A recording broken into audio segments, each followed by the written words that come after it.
Hi friends, எல்லோருக்கும் வணக்கம். Welcome back to our channel. Hope எல்லாரும் ஹெல்தியா சந்தோஷமா இருப்பீங்கன்னு நினைக்கிறேன். இந்த வார vlog பாத்தீங்கன்னா நம்ம ஊர் கோவில் திருவிழா vlog தான். இந்த வாரம் புதன்கிழமை வந்து திருவிழா நடந்து முடிஞ்சது. இந்த இயர் வந்து பொங்கல் வச்சு கெடா விருந்து போட்டு கரகம் எடுத்து பெரிய ஃபெஸ்டிவலா வந்து செலிப்ரேட் பண்ணியிருந்தோம்.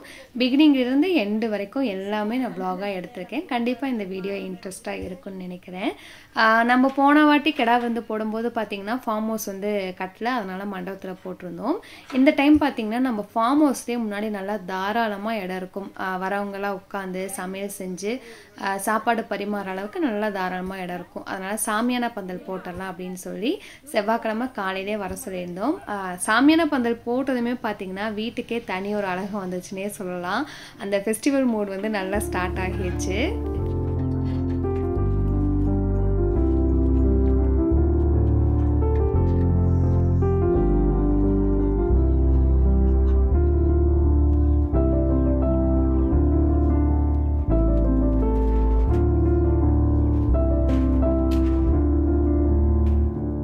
ஆக்சுவலி இந்த இயர் பார்த்தீங்கன்னா எனக்கு மாவிளக்கு எடுக்கிற ஐடியாவே இல்லை. ஐடியா இல்லைன்னு சொல்ல முடியாது. இதுதான் என்னோட ஃபர்ஸ்ட் டைம். நான் இது வரைக்கும் மாவிளக்கு எடுத்ததே கிடையாது. இந்த மாதிரியெல்லாம் எனக்குமே வந்து இது ஒரு புது எக்ஸ்பீரியன்ஸ் தான். கடைசி நிமிஷத்தில் என் ஹஸ்பண்ட் வந்து நான் கரகம் எடுக்கிறேன்னு சொன்னனால கரகம் எடுத்தால் கண்டிப்பாக அந்த வீட்டில் இருந்து மாவிளக்கு கொண்டு போகணும் அப்படின்னு சொல்லிட்டாங்க. அதனால தான் நல்லா டீட்டெயில்டாக ரெசிபி வந்து இதில் காமிக்க முடியல. கொஞ்சம் பேர் வந்து இதுக்கு முன்னாடியே வந்து கேட்டிருந்தீங்க. நாங்களே வந்து லாஸ்ட் மினிட்ல தான் வந்து ரெடி பண்ணோம். ஒரு கிலோ பச்சரிசி வந்து அத்தை எடுத்திருந்தாங்க. நல்லா க்ளீன் பண்ணிவிட்டு கழுவி காய வச்சு மிஷினில் கொடுத்து அரைச்சிட்டு வந்தாச்சு. 1 கிலோ அரிசிக்கு 1 கிலோ சர்க்கரை வந்து போட்டுக்கோங்க. ஒரு 1/2 லிட்டரு தண்ணி வந்து நல்லா கொதி வந்ததுக்கப்புறம் சர்க்கரையை போட்டு ஒரு கம்பி பதம் வரளவுக்கு பாவு வந்து கரைச்சி எடுத்துக்கோங்க. ஏலக்காய் பார்த்தீங்கன்னா லைட்டாக வறுத்து கொஞ்சம் சர்க்கரை போட்டு பவுடர் பண்ணி எடுத்து வச்சுக்கிட்டா நல்லா வாசனையாக இருக்கும். ஓரளவுக்கு அப்படியே நான் சொல்லியிருக்கேன், ஆனால் டீட்டெயில்டாக எனக்கு வந்து தெரியலை. இன்னொரு நாள் வீடியோவில் கண்டிப்பாக ஒவ்வொரு ஸ்டெப் பை ஸ்டெப்பாக நான் வந்து ஷேர் பண்ணுறேன்.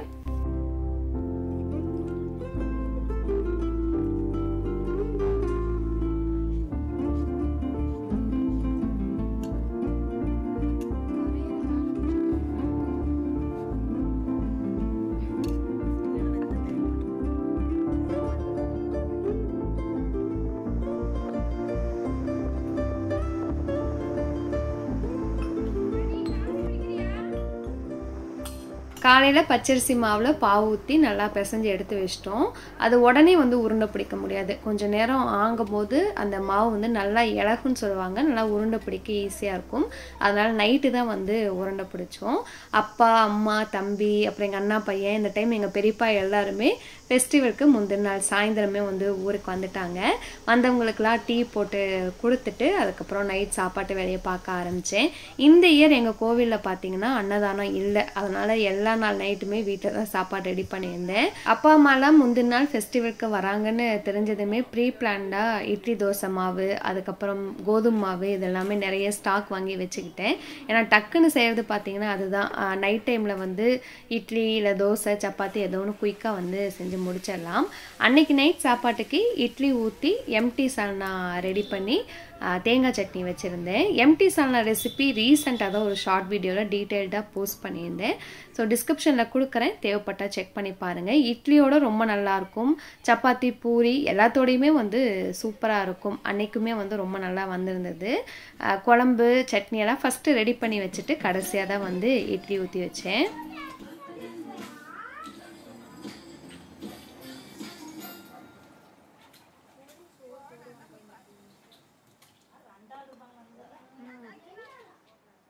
ஸோ நைட் சாப்பாடெலாம் சாப்பிட்டு முடிச்சுட்டு எல்லோரும் கோவிலுக்கு போயிட்டு வந்துட்டு வேலையெல்லாம் பார்க்க ஸ்டார்ட் பண்ணுவோம்.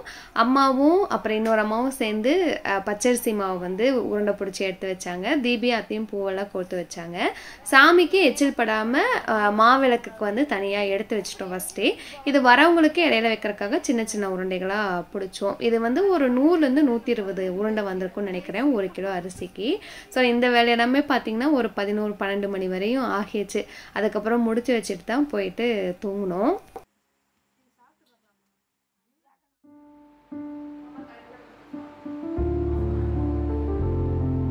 காலையில் மணி ஒரு 3 3 இருக்கும் எழுந்து ரெடியாக ஸ்டார்ட் பண்ணியாச்சு. 5:30 மணிக்கு கோவிலுக்கு வர சொல்லிட்டாங்க.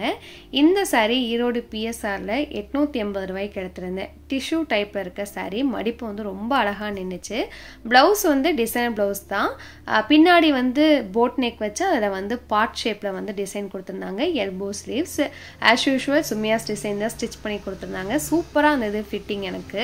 அண்ட் நெக்ஸ்ட் செட் பார்த்தீங்கன்னா லாங் ஹாரம் வித் குட்டித்தோடு, அது கூடவே 2 பிரேஸ்லெட் வந்து ரிவ்யூக்காக சென்ட் பண்ணியிருந்தாங்க. இந்த செட்லேயே எனக்கு ரொம்ப பிடிச்சது பார்த்தீங்கன்னா அந்த தோடு தான். அந்த தோடுக்காக தான் இந்த ஹாரமே எடுத்திருந்தேன். எனக்கு ரொம்ப ரொம்ப பிடிச்சிருந்தது. பிரேஸ்லெட்டும் பார்த்தீங்கன்னா நார்மல் பிரேஸ்லெட் ஒன்று, ரோஸ் கோல்டில் ஒன்று சென்ட் பண்ணியிருந்தாங்க. தீபி வந்து ரோஸ் கோல்டு போட்டிருந்தா, நான் நார்மல் போட்டிருந்தேன். எல்லாத்தோட குவாலிட்டியுமே வந்து சூப்பராக இருந்தது.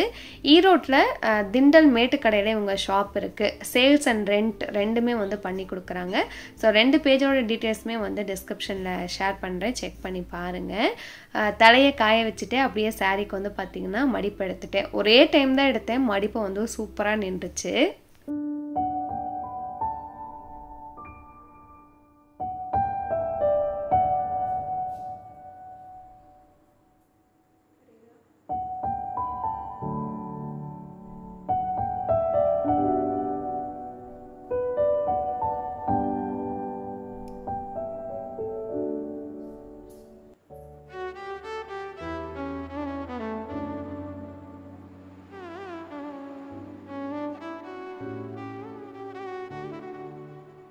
அஞ்சரை மணிக்கு கோவிலுக்கு வர சொன்னால 5:15க்கே ரெடியாகி கரெக்டாக வந்து 5:30 மணிக்கு கோவிலுக்கு போயிட்டோம். நாங்கள் தான் ஃபஸ்ட்டு, யாருமே வரல. போனதுமே வந்து அங்கே கோவில் இருக்க பூசாரி அவங்க சொன்னாங்க, ஃபஸ்ட்டு மாவிளக்கு உங்களுக்கு தான் கொடுத்து வச்சிருக்கு அப்படின்னு சொன்னாங்களா. அதை கேட்டதுமே வந்து நான் ரொம்ப ஹாப்பி ஆகிட்டேன். இந்த வருஷம் எல்லாமே வந்து நல்லா ஃபுல்ஃபில்லாக எந்த குறையுமே இல்லாமல் எங்களுக்கு நடந்து முடிஞ்சுது. ஸோ மாவிளக்கு, கரகம் இதெல்லாம் பார்த்தீங்கன்னா எங்கள் ஊர் விநாயகர் கோவிலில் ஸ்டார்ட் பண்ணி மாரியம்மன் கோவில் வரையும் நடந்தே கொண்டு போவோம். விநாயகர் கோவில் நம்ம வீட்டுக்கு பேக் சைடு தான், ஆனால் மாரியம்மன் கோவில் இங்கேருந்து 3 கிலோமீட்டர் போகணும்.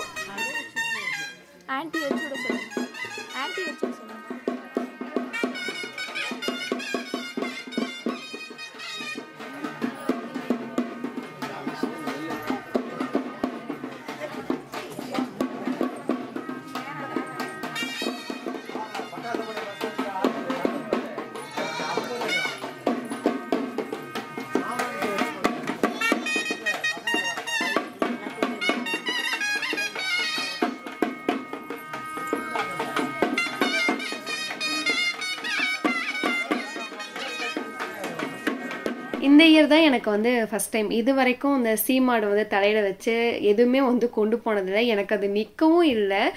சரி ட்ரை பண்ணி பார்ப்போம் அப்படின்னு வந்து தலையில் வச்சேன். ஒரு 1/2 கிலோமீட்டர் தான் வந்து நடந்திருப்பேன். அதுக்கப்புறம் என்னால் வைக்க முடியல, கையில் எடுத்து வச்சுக்கிட்டேன். ஆனால் ஒரு சிலர் பார்த்தீங்கன்னா தலையில் வச்சவங்க கை கூட பிடிக்கல, அப்படியே சரசரன்னு வேகமாக வந்து நடந்து போனாங்க. அதெல்லாம் எக்ஸ்பீரியன்ஸாக இருக்கும் போல் அவங்களுக்கு. நான் வந்து கையில் எடுத்து வச்சு தான் கோவில் வரைக்குமே கொண்டு வந்தேன்.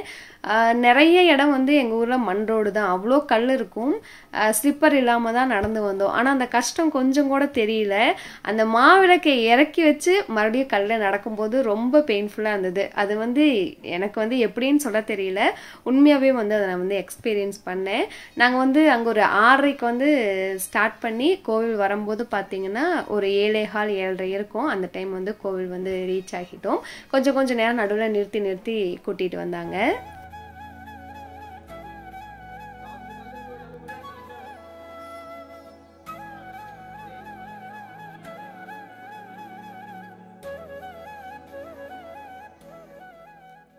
நான், தீபி, அம்மா 3 பேர் தான் மாவிளக்கு எட்டு வந்திருந்தோம். மாவிளக்கு கொண்டு வந்து கரெக்டாக பூஜை முடிஞ்சதும் ஹஸ்பண்ட், அத்தை, மாமா 3 பேருமே பொங்கல் வைக்கிறதுக்கு பொங்கல் சருவம் சாமானம் எல்லாமே எட்டு வந்துட்டாங்க. 2 கெடா வெட்டுறதா வேண்டுதல், அதனால் வந்து 2 பொங்கல் வைக்கணும். அதுவும் பார்த்தீங்கன்னா கெடா வெட்டும் போது சக்கரை பொங்கல் வைக்க மாட்டாங்க, வெண்பொங்கல் தான் வைப்பாங்க. இந்த கெடா வெட்டுறோம் அப்படிங்கிறத அதிகமாக அழுத்தி சொல்லாதீங்க அப்படின்னு சொல்லியிருந்தாங்க. அது வந்து பர்பஸாக சொல்லணும்னு இல்லை, வேறு அதை எப்படி கன்வே பண்ணுறதுன்னு வந்து எனக்கு தெரியலை. அதுவுமே பார்த்தீங்கன்னா என் கல்யாணத்துக்கு முன்னாடியே வச்ச வேண்டுதல் ரொம்ப நாளாக தழுங்கி போயிட்டே இருந்தது. லாஸ்ட் இயர் பர்சனலாக நிறைய விஷயங்கள் வந்து கோ த்ரூ பண்ணியிருக்கோமா, ஒருவேளை அதனால இருக்குமோ அப்படின்னு வந்து எங்களுக்கு தோணிகிட்டே இருந்தது. அதனால தான் இந்த இயர் வந்து தம்பி கல்யாணம் இருந்தாலுமே வந்து கண்டிப்பாக வெட்டியே ஆகணும் அப்படிங்கிறதுக்காக வந்து கிடா வெட்டிட்டோம். 2 பொங்கலுமே சூப்பராக பொங்கி இருந்தது. நான் வந்து ஒன்று சாமி கும்பிட்டு அரிசி போட்டேன், இன்னொன்று வந்து அத்தை சாமி கும்பிட்டு அரிசி போட்டாங்க. கோவில் பார்த்தீங்கன்னா பார்க்கறதுக்கு தான் சின்ன கோவிலாக இருக்கும், ஆனால் நிறைய பேர் வந்து நிறைய வேண்டுதல் வச்சு அன்னைக்கு நிறைவேற்றுவாங்க. அன்னைக்கு பார்த்தீங்கன்னா எங்களுக்கு எல்லா விஷயங்களும் டக்குன்னு நடந்து முடிஞ்ச மாதிரி இருந்தது. மாவிளக்கு கொண்டு வந்ததுன்னு தெரியல, வந்த மாயத்தில் 2 பொங்கலும் வந்து ரெடி ஆகிடுச்சு. எல்லாம் சீக்கிரம் நடந்தாலுமே வந்து எல்லாமே மனசுக்கு திருப்தியாக வந்து நடந்து முடிஞ்சது. பொங்கல் ரெடி ஆனதுக்கப்புறம் சாமிக்கு பொங்கல் கொடுத்துட்டு பூஜையெல்லாம் முடிச்சுட்டு வீட்டுக்கு கிளம்பிட்டோம். இதுக்கப்புறம் பார்த்தீங்கன்னா மதியம் விருந்தெல்லாம் முடிச்சுட்டு மறுபடியும் ஈவினிங் வந்து என் ஹஸ்பண்ட் கரகம் எடுக்கும்போது தான் கோவிலுக்கு வருவோம். ஸோ வீட்டுக்கு போயிட்டு தான் இனிமேல் சைவ சாப்பாடு அசைவ சாப்பாடு இதெல்லாமே வந்து ரெடி பண்ண ஸ்டார்ட் பண்ணணும்.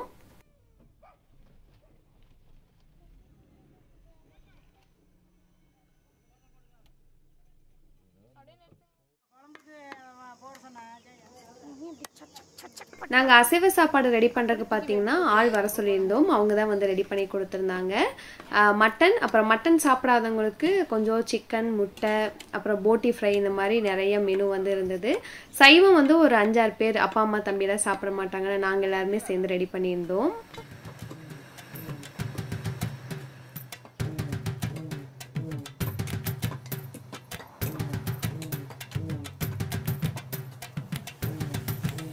ஒரு சைட் பார்த்தீங்கன்னா சமையலுக்கு தேவையானது எல்லாமே சமைக்கிறவங்க வந்து ரெடி பண்ணிட்டு இருந்தாங்க. இன்னொரு சைட் பார்த்தீங்கன்னா கறி கட் பண்ணுற வேலை தான். நான் கறி வந்து 15-20 கிலோ இருக்கும். அதெல்லாம் கட் பண்ணி முடிக்கவே பார்த்தீங்கன்னா டைம் வந்து ஒரு 11-12 மணி ஆயிடுச்சுன்னு நினைக்கிறேன். கட் பண்ண ஒவ்வொரு மெனுவாக சைட் பை சைட் வந்து ரெடி பண்ணிட்டு இருந்தாங்க. சிக்கனில் வந்து ஒரே ஒரு மெனு தான், சிக்கன் பள்ளிப்பாளையம் மட்டும்தான். அதுதான் ஆல் டைம் ஃபேவரெட். நான் வந்து முந்தினாலே சொல்லிட்டேன், சிக்கனில் வந்து பள்ளிப்பாளையம் தான் ரெடி பண்ணோம். உங்களுக்கு தெரியலனா கூட சொல்லுங்கள், எனக்கு எல்லாம் உரிச்சு கொடுங்க, நான் கூட ரெடி பண்ணியிருந்தேன். அப்புறம் அவங்களே வந்து ரெடி பண்ணி கொடுத்துட்டாங்க. ஒவ்வொன்றா ரெடி ஆகிட்டே இருந்தது. கெஸ்ட் எல்லாமே ஒவ்வொருத்தராக வர ஸ்டார்ட் பண்ணாங்க. ரொம்ப அதிகமாக வந்து கூப்பிடல. அண்ணா ஃபேமிலி, அக்கா ஃபேமிலி, அதுக்கப்புறம் வந்து என்னோட கசின் ஸ்னேகா இருக்கா பார்த்தீங்களா, அவளுக்கு வந்து விருந்து போடலையான்னு கேட்டிருந்தீங்க. ஸோ நான் என்னோட கெடா விருந்தோடையே புது பொண்ணு மாப்பிள்ளை விருந்தையும் வந்து போட்டு முடிச்சிட்டேன். நம்ம ஃபேமிலியை பொறுத்த வரைக்கும் பார்த்தீங்கன்னா விருந்துக்கு வந்தோமா சாப்பிட்டோமா அப்படிங்கிற பழக்கம்லாம் கிடையாது. வந்து இப்போ சைவ சாப்பாடு ரெடி பண்ணணுன்னா எல்லாருமே சேர்ந்து ஒருத்தர் கட் பண்ண, ஒருத்தர் உரிச்சு கொடுக்க, அக்கா வந்து பார்த்திங்கன்னா ஜூஸ்லாம் வந்து போட்டுட்டு இருந்தாங்க. நான் வந்து அவங்க உரிச்சு கொடுக்க சைட் பை சைட் வந்து சைவ சாப்பாடு வந்து ரெடி பண்ணிக்கிட்டே இருந்தேன்.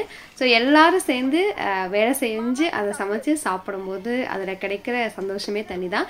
என்ன தான் சமைக்கிற கால் போட்டாலுமே நாம் அதில் இன்வால்வ் ஆகி செய்யும்போது அது வந்து ஒரு தனி ஹாப்பினஸ் தான்.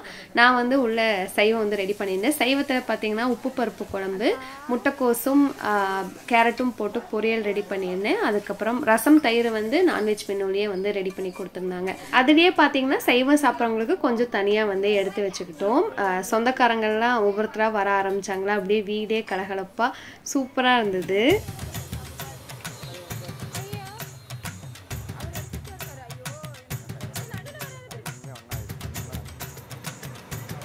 ஸோ நம்ம கெடா விருந்தோட மெனு எல்லாமே சூப்பராக ரெடி ஆகிடுச்சு. என்னென்னு பார்த்துடலாம். முட்டை, மட்டன் கொழுப்பு குழம்பு வச்சுருந்தாங்க. அந்த குழம்புல இருக்க கறியவே எடுத்து ஃப்ரை வந்து ரெடி பண்ணியிருந்தோம்.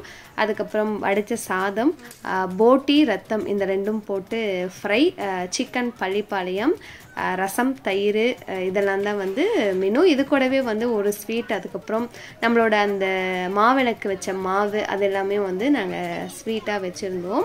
எல்லாமே வந்து சூப்பராக இருந்தது அப்படின்னு வந்து வந்தவங்க எல்லாருமே வந்து சொல்லிட்டு போனாங்க. நாங்கள் வந்து அன்றைக்கி சாப்பிடல. என் ஹஸ்பண்ட் வந்து கரகம் எடுத்து முடிக்கிற வரைக்குமே எங்கள் வீட்டில் இருக்க யாருமே சாப்பிடல. நாங்களாம் சாப்பிடும்போது பார்த்திங்கன்னா நைட்டு ஒரு 9 ஆயிடுச்சு. பரிமாறக்குமே பார்த்திங்கன்னா ஆளுங்கள்லாம் வச்சுக்கல. ஒருத்தர் சாப்பிடும்போது இன்னொருத்தர் வந்து பரிமாறிக்கிட்டோம். கெடா விருந்தோட லஞ்ச் மெனு வந்து சூப்பராக இருந்தது. எல்லாருமே ரொம்ப சாட்டிஸ்ஃபைடாக சூப்பராக இருக்குன்னு வந்து சொல்லிட்டு போனாங்க. அப்புறம் தீபி பார்த்தீங்கன்னா அவளோட ஃப்ரெண்ட்ஸ் எல்லாத்தையுமே வந்து கிடா விருந்துக்கு இன்வைட் பண்ணியிருந்தா. தீபிக்கு வந்து ஜூன் 10 பர்த்டே. அப்போ வந்து காலேஜ் லீவு, ஜூன் 20 தான் காலேஜ் ஓப்பன் பண்ணுவாங்க. அவள் கூடவே சேர்த்து அவள் ஃப்ரெண்ட்ஸ் 2 பேர்த்துக்குமே லீவாக இருக்கும்போது பர்த்டே. ஸோ 3 பேர்த்துக்குமே வந்து நம்ம வீட்லேயே வச்சு கேக் வெட்டி செலிப்ரேட் பண்ணி அதுவுமே வந்து ரொம்ப சூப்பராக வந்து நடந்து முடிஞ்சுது. கேக் வெட்டினாங்க மேடம், ஆனால் வந்து சாப்பிடல. மாமா வந்து கரகம் எடுத்து முடிக்கிற வரைக்குமே வந்து சாப்பிட மாட்டேன்னு வந்து விரதம் இருந்தா.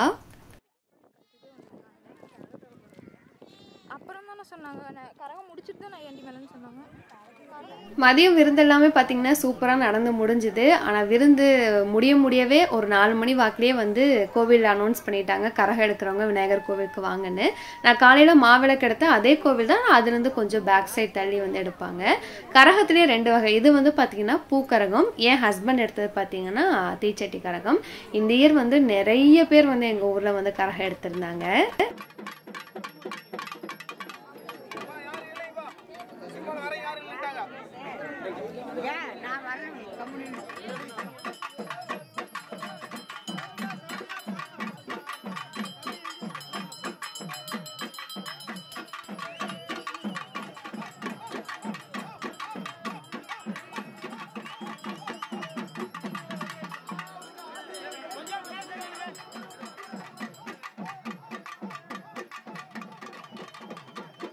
உண்மையை சொல்லப்போனால் எனக்கு மனசுக்குள்ளே வந்து அவ்வளோ பயமாக இருந்தது.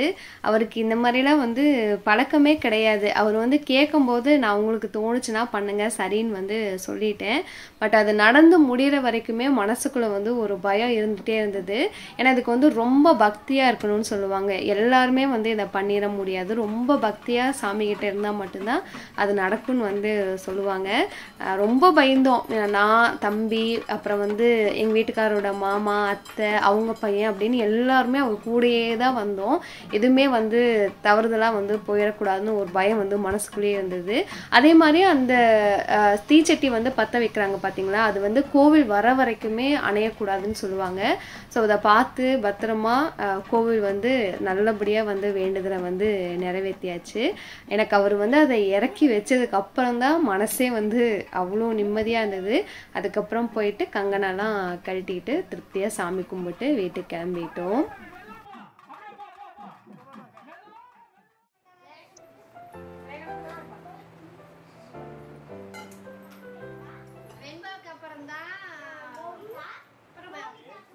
கோவில் திருவிழாவுக்கு ஊருக்கு வந்த குட்டீஸ் எல்லாம் பார்த்தீங்கன்னா எங்கள் கூடயே வந்து இருந்துட்டாங்க. அவங்களும் இப்போ சம்மர் ஹாலிடேஸில் தானே இருக்காங்க. நாளைக்கு சண்டே தம்பி கல்யாணத்துக்கு என்னோட அண்ணா, அண்ணி, பெரியப்பா, பெரியம்மா இவங்கெல்லாம் வந்து பார்த்தீங்கன்னா என்னைய அழைச்சிட்டு போவாங்க. அது வந்து ஒரு வழக்கம். அதனால் வந்து என்னை அவங்க தான் கூட்டிகிட்டு போகணும். சரி, ஒரு 4 நாள் தானே இருக்குது. புதன்கிழமை நோம்பி, வியாழன், வெள்ளி, சனி, ஞாயிறு 4 நாள் தானே நாங்கள் அத்தை வீட்டே இருக்கிறோம், சித்தி வீட்டே இருக்கோம்னு சொல்லிட்டு குட்டீஸ்லாம் இருந்துக்கிட்டாங்க. லேகன் வந்து செம்ம ஹாப்பி, எல்லாத்துக்கூடயும் செம்ம என்ஜாய் பண்ணிட்டு இருந்தான். காலையில் எழுந்ததும் நான் ஹோம்மேடாக போன்விட்டா ரெடி பண்ணியிருந்தேன், லாஸ்ட் வீக்கில் காமிச்சிருந்தேன்ல, அதான் வந்து போட்டு குடித்தேன். குழந்தைங்களாம் சூப்பராக என்ஜாய் பண்ணி குடித்தாங்க. நேற்று விருந்துக்கு ரெடி பண்ணியிருந்தேன், மட்டன் குழம்பு மட்டும்தான் மீதியாச்சு. சரி, கொஞ்சம் பூரி ரெடி பண்ணி மட்டன் குழம்போட சாப்பிட்டுக்கலாம் அப்படின்னு வந்து காலையில் மாவெல்லாம் பிசைஞ்சு வச்சேன்.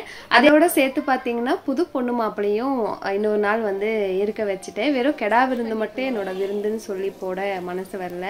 நேற்று வந்து கறி கட் பண்ணும் போதே ஒரு 3 கிலோ மட்டன் எடுத்து ஃப்ரீசரில் ஸ்டோர் பண்ணிட்டோம். என் ஹஸ்பண்ட் கரகம் எடுத்து முடிக்கிற வரைக்குமே எங்கள் வீட்டில் யாருமே சாப்பிடல, விரதம் தான்.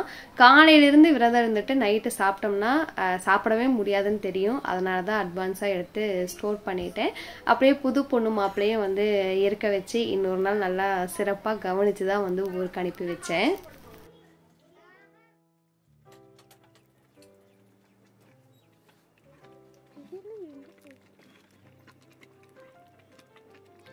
ஸோ எடுத்து வச்ச மட்டனில் மதியம் சூப்பராக மட்டன் பிரியாணி தலப்பாக்கட்டி ஸ்டைலில் தான் ரெடி பண்ணியிருந்தேன். 3 கிலோ மட்டன், 3 கிலோ சீரக சம்பா அரிசி. ஃபஸ்ட் டைம் 3 கிலோ கொஞ்சம் அதிக குவான்டிட்டியில் வந்து ரெடி பண்ணியிருந்தேன். ஆனால் சாப்பாடு உதிரியாக சூப்பராக வந்திருந்தது. வில்லேஜ் குக்கிங் சேனல் அவங்களோட ரெசிபி பார்த்து தான் நான் வந்து ட்ரை பண்ணியிருந்தேன். ரொம்ப நல்லா வந்திருந்தது. இது கூடவே பார்த்தீங்கன்னா ஆனியன் ரைத்தா, கொஞ்சம் சேமியா கீரு வந்து ரெடி பண்ணியிருந்தேன் டெசர்ட்க்கு. எல்லாருமே சூப்பராக வந்து என்ஜாய் பண்ணி சாப்பிட்டாங்க. புது பொண்ணு மாப்பிள்ளையும் ரொம்ப சாட்டிஸ்ஃபைடு. எனக்கு அதுவே வந்து ரொம்ப ரொம்ப சந்தோஷமாக இருந்தது. அப்புறம் அப்பா அம்மா தம்பி எல்லாருமே ஈவினிங் தான் கிளம்புனாங்களா, அவங்களுக்கு வந்து கொஞ்சம் தனியாக வந்து காளான் பிரியாணி வந்து ரெடி பண்ணி கொடுத்தேன். அதாவது நான் என்ன செய்கிறேனோ அதுக்கு ஈக்குவல் பண்ணுற மாதிரி இன்னொன்று அப்பா அம்மா தம்பிக்கு வந்து ரெடி பண்ணி கொடுத்துட்டே தான் இருந்தேன். ஸோ இந்த இயர் பார்த்திங்கன்னா எங்களோட கோவில் திருவிழா இப்படி தான் நடந்து முடிஞ்சுது. ரொம்ப ரொம்ப சந்தோஷமாக நடந்தது. நீங்களும் கண்டிப்பாக வீடியோ பார்த்து என்ஜாய் பண்ணியிருப்பீங்கன்னு நினைக்கிறேன். வீடியோ பிடிச்சா லைக் பண்ணுங்கள். இதே மாதிரி இன்ட்ரெஸ்டிங்கான இன்னொரு வீடியோவில் வந்து மீட் பண்ணலாம். தேங்க்ஸ் ஃபார் வாட்சிங். பபாய்.